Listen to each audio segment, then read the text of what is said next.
Hello everyone and welcome back to the Great Book of Grudges. My name is Nathan and we're back with another Total War Warhammer video. Today we're back with our mod review series. It's been a while, but I've been waiting for a specific mod. Plagues of the Liber Bubonicus, another mod by Grey Tiger. Yep, another Skaven mod, but then again, you guys know that the Skaven are my favourite faction, and I really enjoy the mods by Grey Tiger. They're not that large that they're supposed to be complete overhauls, but rather small and subtle changes which add in new flavour, and they're quite lore friendly. Now before we begin, there's a few things you need to know. This mod adds in a few units, some new mechanics, and a lot of fun, especially if you enjoy plagues. But it is important to note that at the time of releasing this video, the mod is not just out yet. It's going to be released today in a few hours time. Grey Tiger gave me early access in an effort to promote the mod and check it out, as he knows that I'm a fan of the Skaven. So once again, thank you buddy, I really do appreciate this and I hope that the mod gets popular mate. Now in an effort to show off this mod, I will start off a fresh campaign in easy mode and easy battles so that I may be able to show off the mechanics at a quicker rate. So let's just jump right in. Straight into a fresh campaign, you'll already notice some changes to the UI. The first thing being we have a new currency, Warpstone Gas. The gas itself is the main currency of this mod, and it's going to be a while until you can unlock everything. While production of this gas is generally easy, you're going to have to focus on a few things to be able to gain access to it. Certain lords and heroes are able to generate this resource after unlocking the skill, which is normally tied to level 3.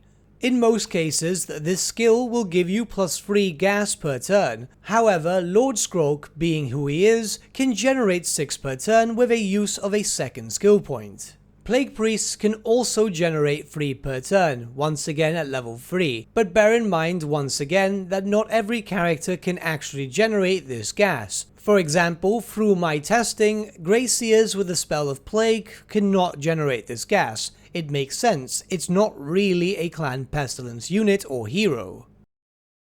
Some buildings can also generate this gas, and obviously the buildings themselves are the ones usually tied to Clan Pestilence. Interestingly enough, also the one that boosts up your income does also generate this new currency, which is fantastic. These are already baseline buildings that you're going to be building up in your settlements anyway, so it's not like you're going to have to skip out on anything just to build a new building that only has a specific use. The Clan Pestilence specific building tree, which leads to the Plague Abbey, is your main go-to here. Not only does it generate this new resource, but it also has access to some new units, which we will see later on. And then finally, next to our end turn button, we have our new system. This is where you'll spend your currency alongside some food, which will unlock buffs for specific units of Clan Pestilence. These buffs are faction-wide, and you will also unlock Regiments of Renown here and get access to special abilities. As with all mods of Grey Tiger that we've been experiencing so far, the upgrades at the beginning don't cost that much, not a lot of food and not a lot of gas. However, each level then costs more and more. This makes sense, it's a level of progression with these mods, which is why I like them so much. Better to actually work for something than have access to everything straight off the bat. It's not only more satisfying, but I can say with full clarity that these buffs are also quite powerful. They are very useful for dealing with doom stacks in late game. However, early on, if you had access to everything, it would be a bit overpowered and you would basically be steamrolling throughout the whole game. Now, I've got some work to do, so I'll jump right back in as soon as I've got the resources needed to better show off the mechanics of this mod. As usual with Grey Tiger's mods, the pop-up appears in turn 2. This explains to you what the mod actually does, so let's go over it. The Plagues of the Liber Bubonicus mechanic allows the player to improve the abilities of Plague Monks, Scourge Sentinels, Censer Bearers, and Plague Claw Catapults. There are 3 tiers of upgrade for each unit type, with the final tier revealing a Regiment of Renown that can be unlocked by spending Warpstone Gas. Each Regiment of Renown has the Black Death Plague skill, which is a single-use ability for use in battle. The player needs to refine warpstone gas, available from certain buildings, which can then be spent on the unit upgrades. Each upgrade performed also counts towards unlocking 2 army-wide plague abilities that can be used in battle.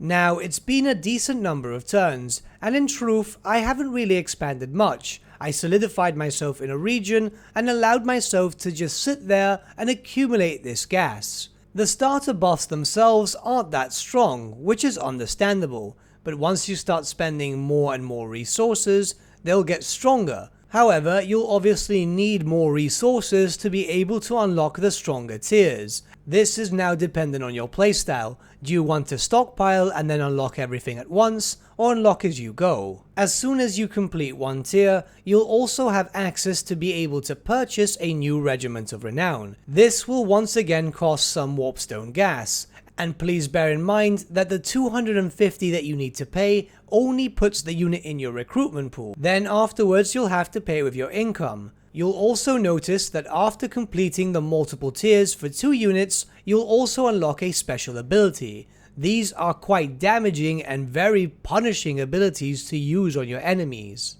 The first one itself lasts for 13 seconds and is an area of effect damage spell which can be quite powerful. Whereas the second, after you've unlocked all the tiers for all 4 units, lasts for 26 seconds and is extremely punishing. Here you can see some information regarding the first ability. I'm only going to show this one as I don't want to show everything off in this mod. I'm obviously going to leave some stuff out so you can explore this stuff for yourself. But please bear in mind that these abilities can only be used once per battle, so make sure that you're using it at the right time and the right place. Try bulk up your enemies in one location, trust me on this.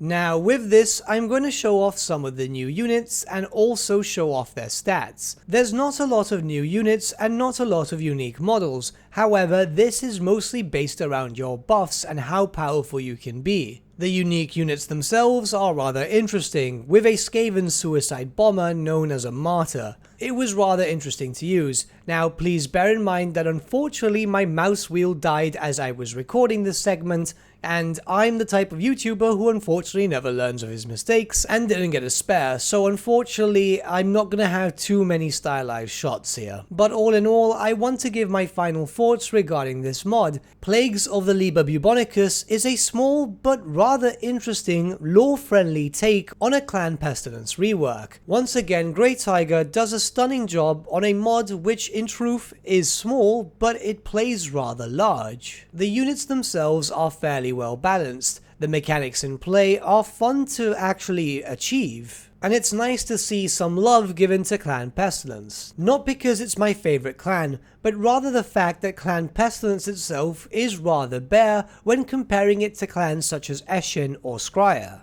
As always, I'm looking forward to more of his mods, and I am aware that he's working on others for other races. As soon as this mod releases later today, I will update the video description and also have a pinned comment for it, but I'll also inform those in my Discord, so if you're not part of it but wish to be informed directly, I do suggest joining the Discord. If not, I do suggest keeping your eye on the most recent section of the Total War Warhammer 2 mod workshop. I'm sure it's going to be fairly high up and might even be on the featured section as most of his mods normally are upon release. But with that, my friends, we've come to the end of our video. Thank you so much for watching. If you did enjoy the video, might I suggest giving the video a like, or even subscribing to the channel, as it really does help us out. In the description section below are various links to different social media platforms such as Facebook, Instagram and Discord. Also in the description section is an affiliate link with Element Games where you could buy loads of hobby-based products, not just Warhammer, for 10 to 25% off. Making a purchase using that link and also our special code, which is also in the description, supports the channel at no extra cost to you, which we think is rather cool. A big thank you to our patrons, your support means the world to us. It's amazing that people want to help a small channel like us grow and get to a higher level of content. A big thank you to Gibraltar LUSC, Ryan Bertsche, Andrew Prince and Okro for subscribing to us at our Fane level. You guys are super cool. And a big thank you to Edward Yule, VS Vasan, Aaron Whitman and Shaggy for subscribing to us at our King level. Honestly, we can't thank you all enough. And lastly, a big thank you to all of you for liking, sharing and commenting on these videos. Honestly, it's because of you guys that the channel's been growing at such a great pace lately, so we can't thank you all enough. But with that, my friends, thank you so much for watching once again, and we shall see you all again very, very soon. Have a good day.